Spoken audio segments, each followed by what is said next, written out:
Hello student, I am going to tell you the summary of The Girl Who Can, written by Ama Ata Adu. The story is about a girl named Adjua who is 7 years of age and lives in a big village called Hasudzi in central Ghana, Africa. She lives with her grandmother Nana and her mother Mami, whose name is Kaya. Hasudzi is located in a fertile patch of land, and even when the entire Africa is suffering dry condition. कहानी एडजुआ नाम की एक लड़की के बारे में है जो 7 साल की है और अफ्रीका के मध्य घाना में हसूजी नामक एक बड़े गांव में रहती है। वह अपनी दादी नाना और अपनी मामा मामी जिसका नाम काया है के साथ रहती है।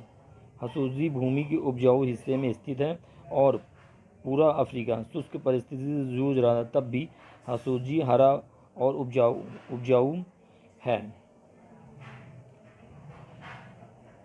Hasuji is a green and fertile. Whenever Adjua does not finishes her meal, Nana tells her to eat and adds that there are many problems in life. They are lucky to get food and that Adjua should finish her meal.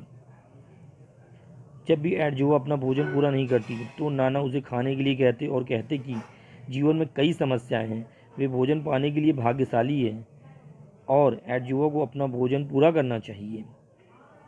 एडजुआ says that one faces different problems at different stage of her life, and so does she. Her problem is that she is not able to speak her opinion. एडजुआ का कहना है कि व्यक्ति को जीवन के विभिन्न चरणों में अलग अलग समस्याओं का सामना करना पड़ता है और उसे भी ऐसा ही करना पड़ता है। उसकी समस्या यह है कि वह अपनी बात नहीं कह पाती। This is also because of discouraging reactions that she gets whenever she speaks up with a lot of effort. She gets an elder to listen to her. Then Nana asks her to repeat the statements. This is followed by either of the following two reactions. Either Nana commands at Joe not to repeat those words even again, or she laughs at her. She laughs till tears flow from her eyes and she gets tired.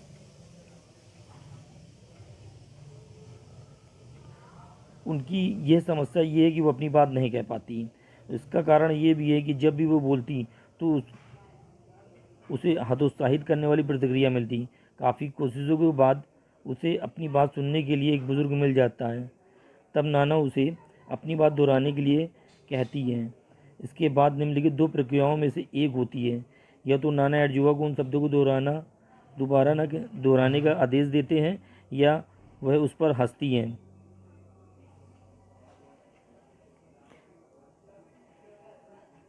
She laughs till tears flow from her eyes and she gets tired. Then she shares it with another elder, and then two of them laugh and scream until tears roll down their cheeks.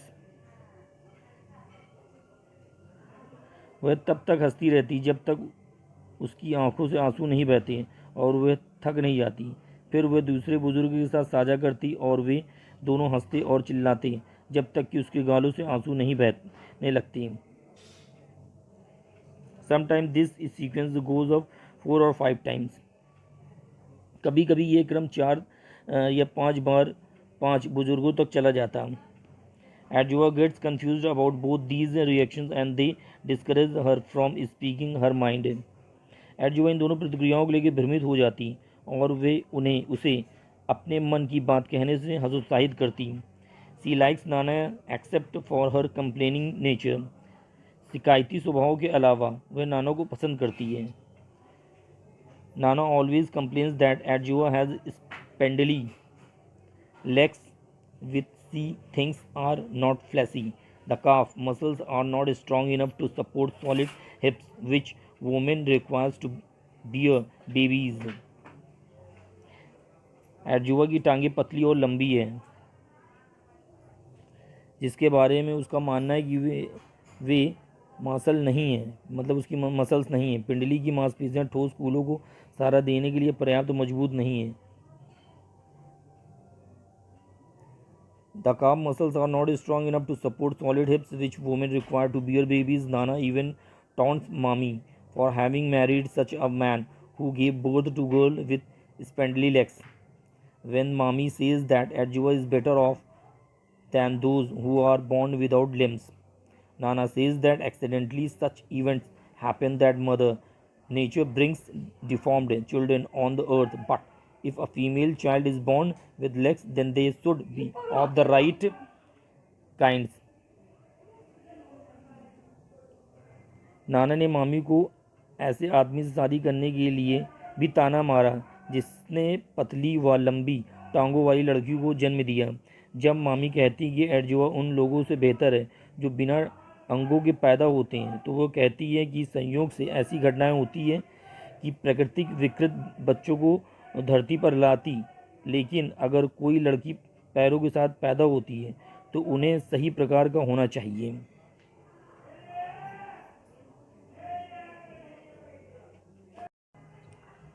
This constant complaint creates an urge in Adjua to see legs of women around her, those who have born babies.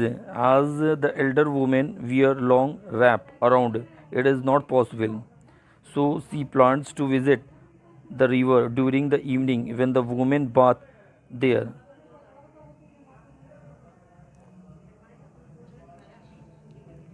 ये निरंतर शिकायत एडजुआ अपने आसपास की महिलाओं की टांगों को देखने की इच्छा पैदा करती है जिनके बच्चे पैदा हुए हैं। चूँकि बड़ी उम्र की महिलाएं लंबा आवरण पहनती हैं, इसीलिए यह संभावना नहीं है। इसीलिए वे शाम के समय नदी पर जाने की योजना बनाती हैं जब महिलाएं वहां स्नान करती हैं, हालांकि उन्हें वहां जाने की इजाज़त नहीं है। However, she is not allowed to go there.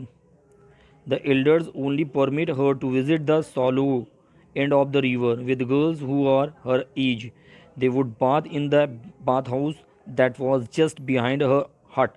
Adjua was unable to identify the right kind of legs that a woman should have because all those girls were like her and they had not born babies yet.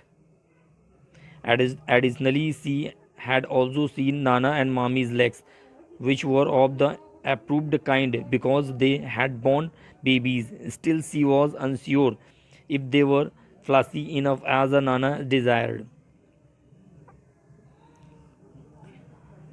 बड़े बूढ़े उसे केवल अपनी उम्र की लड़कियों के साथ नदी के उथले छोर बजाने की अनुमति देते हैं। वे स्नानागार में स्नान करते थे जो उनकी झोपड़ी के ठीक पीछे था। एडजुआ सही प्रकार की टांगों की पहचान करने में असमर्थ थी जो एक महिला के पास होनी चाहिए, क्योंकि वे सभी लड़कियां उसके जैसी थीं। उनके अभी तक बच्चे नहीं हुए थे। इसके अतिरिक्त उसके नाना और मामी के पैर भी थे जो स्वीकृत प्रकार के थे क्योंकि उनके बच्चे पैदा हुए थे। फिर भी वे अनिश्चित थी कि क्या वे इतने मासल्स थे जैसे कि नाना चाहते थे। The school was at distance of 5 kilometers from their village and all the students complained of long walk. School उनके गांव से 5 किलोमीटर की दूरी पर था और सभी छात्रों ने लंबी पैदल यात्रा की शिकायत की।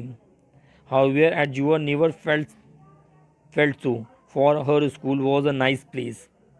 हालांकि एडजुआ को ऐसा कभी नहीं लगा, उसके लिए स्कूल एक अच्छी जगह है। All these years she had been winning the school's race, but she had never shared this with the family, thinking that it was not relevant. लेकिन उसने ये सोचकर कभी भी परिवार के साथ ये साझा नहीं किया कि यह प्रासंगिक नहीं है। हालांकि उस वर्ष उसे जिला खेल सप्ताह में जूनियर स्तर पर स्कूल का प्रतिनिधित्व करने के लिए चुना गया था।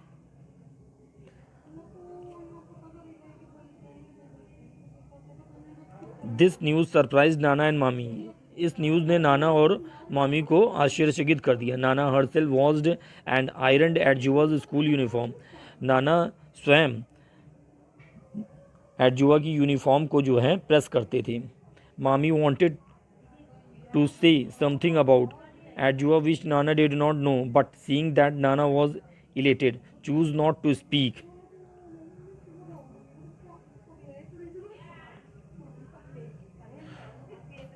नाना एडजुआ की टांगों को ध्यान से देखते, शायद उन्हें आश्चर्य होता कि ये पतली टांगी किसी लायक थी। Nana would look carefully at Juva's legs. Perhaps he wondered that those spindly legs were worthy somethings. Nana would wear a fresh set of old clothes which were heavily starched and would crack when Sue passed by. She would accompany them to event, however, she pretended as if she was going elsewhere. Adjua enjoyed wearing the shining uniform and won the cup of the best athlete in the junior category. एडजुआ ने चमकदार वर्दी पहनने का आनंद लिया और junior वर्ग में सर्वश्रेष्ठ एथलीट का कप जीता। नाना ने कप को अपनी पीठ पर ऐसे रखा जैसे वे बच्चों और अन्य कीमती सामान को ले जाते हैं। वे उसे घर ले गई। स्कूल के प्रधानाचार्य के पास जमा करने से पहले इसे मामी को दिखाया। नाना ने अजीब व्यवहार किया जब उन्होंने एडजुआ को अपनी गोद में लिया। धीरे धीरे रोई और खुद से बोली कि पतली टांगें भी उपयोगी हो सकती हैं। भले ही वे मसल्स नहीं थे, वे ठोस कूलों का समर्थन नहीं कर सकते थे, लेकिन वह दौड़ सकती थी और इसलिए उसके लिए कोई और भी संभावनाएं थी। Nana carried the cup on her back like they carried babies and other valuables. She took her home, showed it to mommy before submitting with the school's headmaster. Nana acted strongly when she took Adjua in her lap, wept softly and spoke to herself that thin legs could be useful too. Even though they were not fleshy, they could not support solid hips, but they could run, and so there were many more possibilities to them. All these years, Adjua wanted to say the same things, but she did not because of the discouraging response she had gotten from speaking her mind. Now, this was better, a practical experience which automatically made Nana realize that the legs of a woman could have several other benefits. Mommy, as usual, chose not to speak anything. इन सभी वर्षों में एडजुआ एक ही बात कहना चाहती थी, लेकिन अपने मन की बात कहने के लिए उसे जो हतोत्साहित करने वाली प्रतिक्रिया मिली थी, उसके कारण उसने ऐसा नहीं कहा। अब यह बेहतर था, एक व्यवहारिक अनुभव जिसने नाना को चलित रूप से एहसास कराया कि एक महिला की टांगों के कई अन्य लाभ भी हो सकते हैं। मामी ने हमेशा की तरह कुछ भी न बोलने का फैसला किया। Hopefully you understand this the summary of this chapter. Bye bye. This constant complaint create